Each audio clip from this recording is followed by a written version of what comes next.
Hola a todos. Eh, para mí es un placer ser el profesor de ustedes en esta materia, Circuitos Electrónicos 2, del programa de la carrera de Ingeniería Electrónica de la Universidad Simón Bolívar. Mi nombre es Manuel Rivas y seré la persona que conduzca el proceso de enseñanza de ustedes acá en esta materia. Para mí es un honor tenerlos como estudiantes y espero que al final de este curso o de esta asignatura, cuando terminemos el periodo, se sientan satisfechos con lo que yo haya podido mostrarles acá y que les sirva, les sea de utilidad para las siguientes materias de electrónica. A continuación les voy a hacer una breve presentación personal de mi persona. Luego voy a tocar los temas, de manera muy general voy a tocar los temas que vamos a tocar, que vamos a ver acá. Vamos a ver el mecanismo de evaluación de la materia, la bibliografía en la que baso lo que hago aquí en la clase y los recursos con los cuales contamos. Soy profesor del Departamento de Electrónica y Circuitos desde el año 1989. Soy graduado obviamente de esta universidad. Empecé a trabajar en ese año y he pasado tanto por el área de digitales como por el área de electrónica y por el área de redes a lo largo de toda mi experiencia como profesor. He disfrutado mucho las actividades que hemos realizado a lo largo de todo este recorrido, en el cual he tenido que hacer enseñanza tanto de estudiantes de ingeniería electrónica como de ingeniería eléctrica y ingeniería de producción. En esas tres carreras he tenido experiencias muy gratas y ha sido un proceso de maduración de alguna forma, porque uno empieza haciendo enseñanza a la manera clásica, pero luego ha ido incorporando técnicas y tecnologías modernas, un poco más avanzadas, de acuerdo en comparación con la manera tradicional como se enfocaba hace unos años atrás, ¿no? Todo evoluciona, no es que lo de atrás era malo y lo de ahora es bueno, sino simplemente todo tiene su evolución. Pasamos del uso del pizarrón al uso del proyector, y ahora después del uso del proyector vamos a pasar a la tecnología en línea. Entonces, digamos, es todo un proceso de evolución natural favorecido por la tecnología. Yo no me encuentro ahorita en el país, me encuentro en Estados Unidos actualmente, y por lo tanto el número de telefónico de contacto de ustedes pertenece a ese país. No espero, por supuesto, que me puedan llamar, porque eso no tendría nada de malo, pero obviamente es dificultoso. Entonces, pero pueden contactar con una mensaje de texto tipo WhatsApp para contactarme por ese número, y además de eso pueden usar el correo electrónico institucional en el lugar telefónico que ven en la pantalla. Siéntanse en la total libertad de hacerlo, no es molestia, todo lo contrario. Disfruto ayudando a los estudiantes, porque yo también fui estudiante, y no siempre era fácil poder tener acceso a profesores que me para ayuda. Simplemente no estaban disponibles en el campo. Entonces me gusta atenderlos y pueden contar conmigo en todo lo que ustedes necesiten para aclarar las dudas.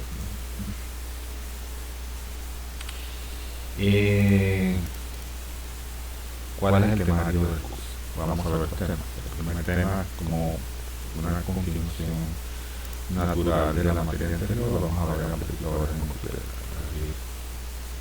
las etapas básicas que se estudiaron en el curso anterior: sensor común, base común, profesor común, elevador común, puesto común, compuesto común. Aquí las aplicaremos combinadas entre sí, dos o más etapas de amplificación. Disculpen por el frío aquí hace que uno se complique al hablar.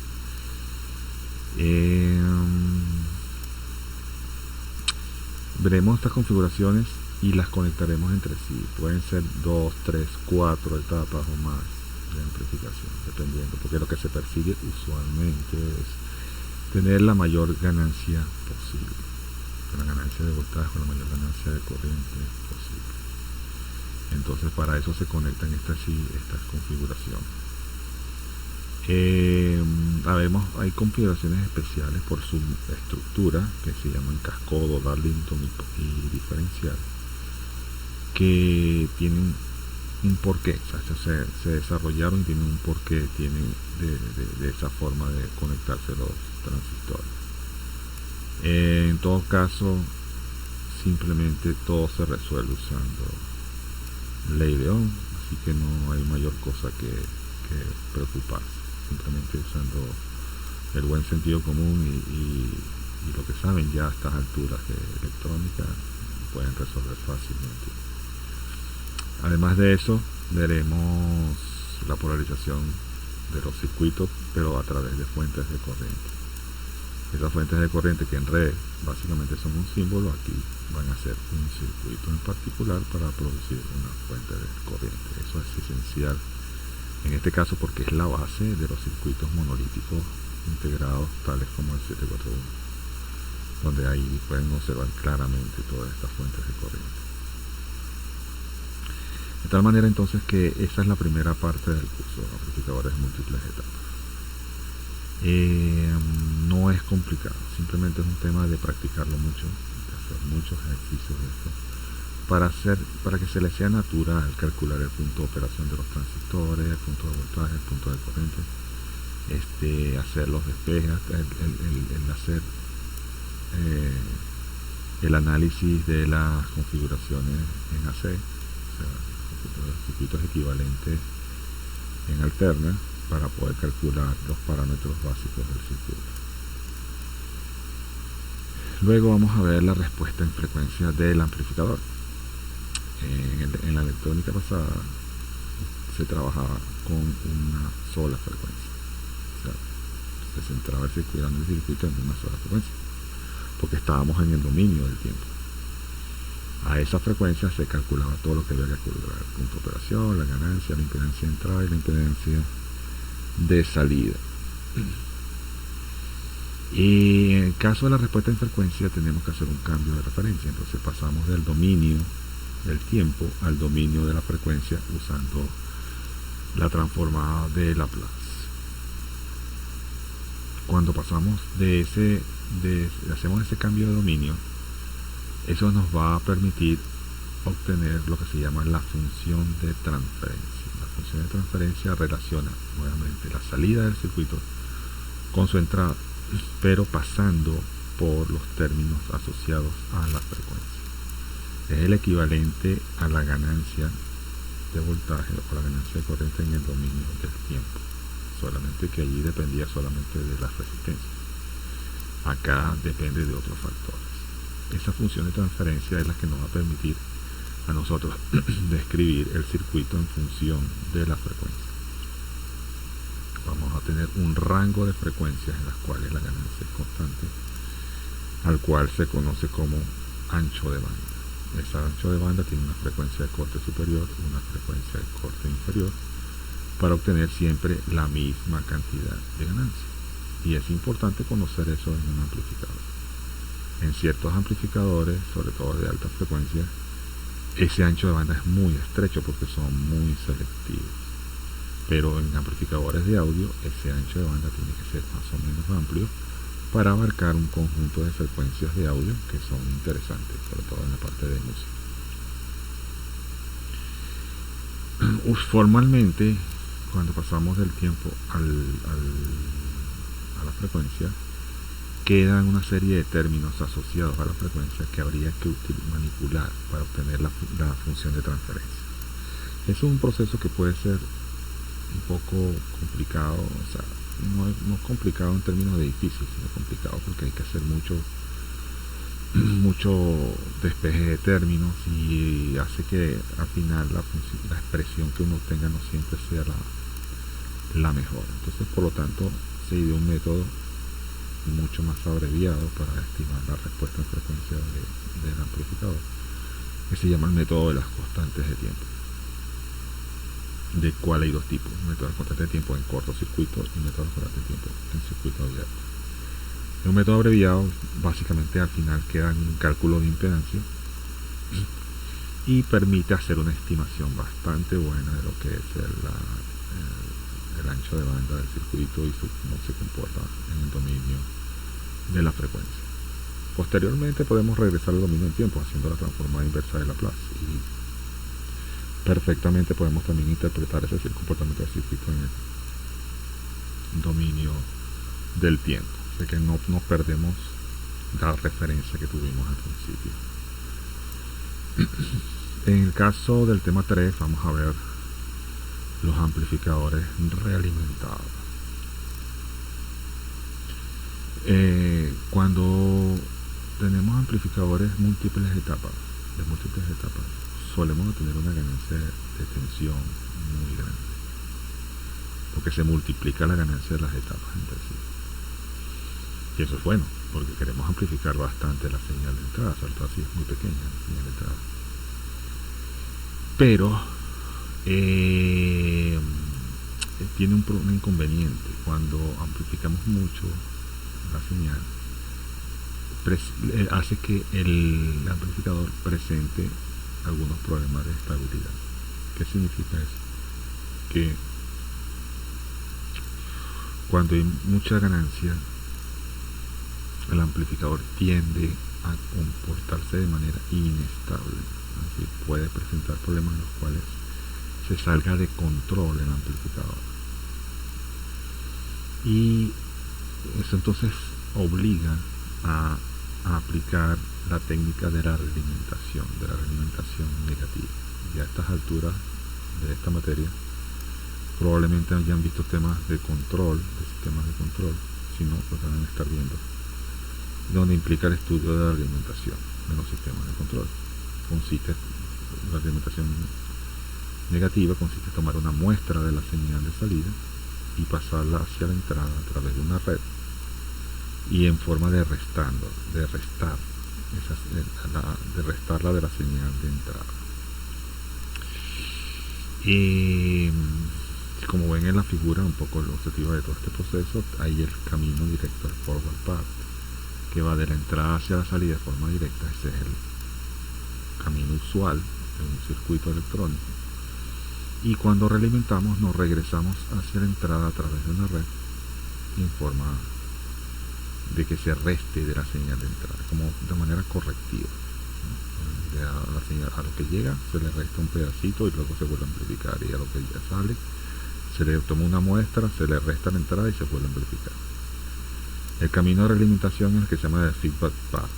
Entonces es un camino alternativo que no es el mismo con que llegamos a la señal de salida.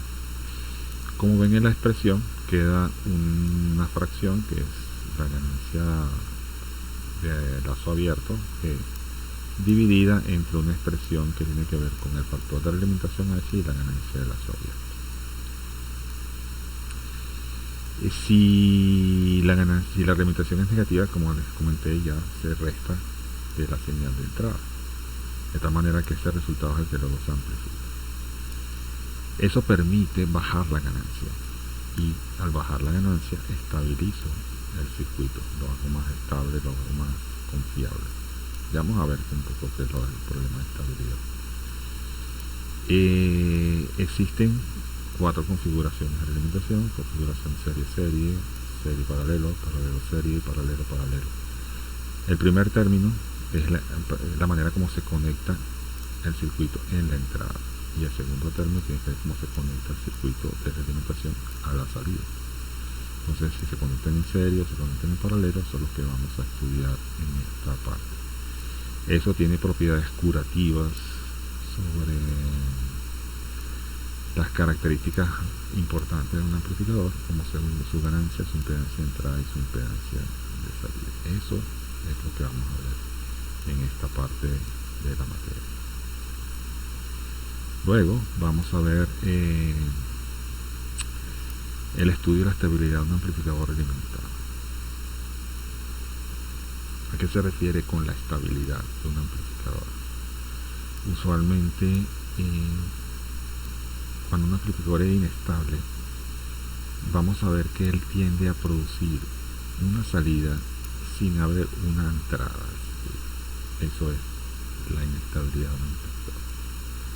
Si un amplificador tiene una salida de algún tipo en ausencia de la entrada, quiere decir que él está trabajando por sí mismo sin tener algo externo que lo active. Entonces, cuando eso ocurre, se dice que el amplificador es inestable. ¿Y qué pasa acá? Cuando ustedes ven el término de realimentación que vimos en esta lámina, tenemos una fracción. Y cuando hablamos de inestabilidad, se refiere a que en algún momento puede ser que el denominador de la expresión del amplificador realimentado se haga cero. El 1 más menos G por H se puede hacer cero. Si G divide a cero, obviamente da infinito, y ese infinito dentro de un circuito electrónico es una señal de salida grandísima, súper grande, y eso es inestabilidad. Entonces esa es la condición que tenemos que cuidar. Entonces, como ya realimentamos el amplificador para bajarle sus ganancias, ahora tenemos otro problema, que se forma esa fracción allí, esa expresión de ganancia, y es la que tenemos que cuidar para evitar que nos produzca esa situación de inestabilidad. Entonces hay dos tipos de análisis, el de la estabilidad absoluta y el de la estabilidad relativa. El análisis de estabilidad absoluta permite determinar si el amplificador es estable o no. Punto. Sí o no.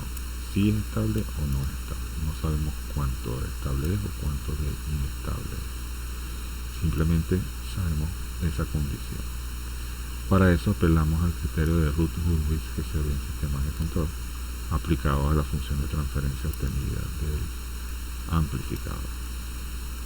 Por otro lado, vamos a ver lo que es la estabilidad relativa. La estabilidad relativa es cuán estable o inestable es el amplificador. Para ello utilizaremos dos indicadores, el indicador de margen de ganancia y el indicador de margen de fase.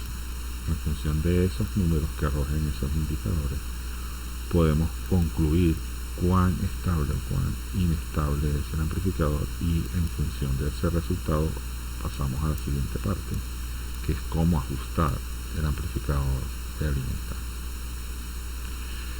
Ese ajuste de estabilidad se llama compensación, es decir, es la intervención sobre el amplificador para corregir su estabilidad.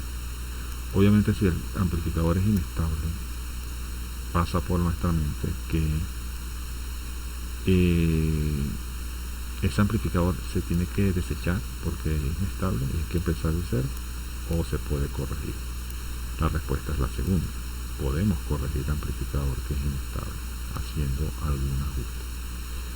Esos ajustes tienen que ver un poco con el ajuste de la ganancia de voltaje en este caso, o el ajuste de la cantidad de realimentación que hay presente en el circuito. Básicamente es como, de alguna forma, un poco ligera, es como agarrar y mover un potenciómetro, ¿no? Para ajustar la ganancia, o mover un potenciómetro para ajustar la cantidad de realimentación, y en función de eso ver qué se obtiene. Y también está el ajuste por polo dominante. El polo dominante permite añadir algo al amplificador en un lugar específico del mismo para poder mejorar su estabilidad. Eso, este tipo de cosas la vamos a ver. Para ello vamos a estudiar el comportamiento del módulo de la función de transferencia del circuito y la respuesta en fase del circuito. Son dos combinaciones posibles, módulo y fase del circuito, para ver cómo se comporta todo. Y por último vamos a ver el tema de los osciladores lineales. Los osciladores lineales en este caso son amplificadores realimentados, que se esfuerzan a ser inestables. O sea, aprovechamos la inestabilidad que generan esos circuitos para producir una señal de salida sin tener señal de entrada, basta con energizarlo, para usarlos como señales de referencia. Es la base de los generadores de señal que utilizamos en el laboratorio. Entonces, esos generadores de señal están basados en este principio. Para ello utilizamos la realimentación positiva. En lugar de restar la señal realimentada de la señal de entrada, la sumamos para que se incremente, y de amplificada el incremento, y luego vuelve a ser realimentada, y vuelve a ser sumada, y vuelve a ser incrementada. De tal manera que la señal de salida paulatinamente va ganando en amplitud hasta que se estabiliza por alguna condición del circuito, como se ve en la figura. Los osciladores lineales son osciladores senoidales. Los osciladores no lineales son osciladores de onda triangular y de onda cuadrada.